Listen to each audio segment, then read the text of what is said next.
Hey guys, Sherry Fox here, and thanks once again for tuning in to What the Fox. Today I'm going to show you how to install one of these. It's a door stopper, but instead of it going on your baseboard, it's actually going to go on your door hinge. But I'm going to show you how to do this without removing your entire door. You will, however, need a couple of tools. One of my favorite tools is what is called an awl. It looks like a screwdriver, but it's just a little pointed on the end. If you don't have one of these lying around, you can also just use a small slender screwdriver.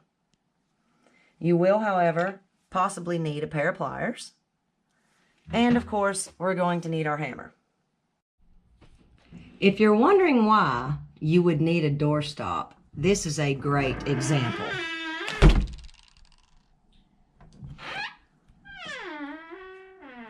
With that said, what you want to do is you want to take your awl, or you want to take your small screwdriver, and you want to place this at the bottom of this hinge. There's a small hole there where the pin fits in. And you just want to lightly tap until you see this pin rise up out of the hinge. Once you see that, you can take your pliers and you will just kind of wiggle it and remove it the rest of the way out. Now, if you will look on your doorstop, there's a circle or an eye. What that is for the pin to go inside. And if you'll also look, you have this, I guess, a threaded screw with a rubber bumper on it. I like to put that towards the door frame.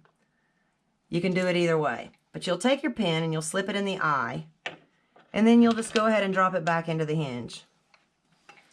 Then you'll take your hammer and you'll just hammer it down. And that's about it.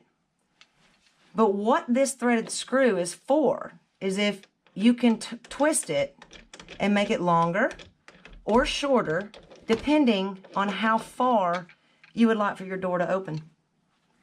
Thanks again, guys, for tuning in to What the Fox. Until next time, take care.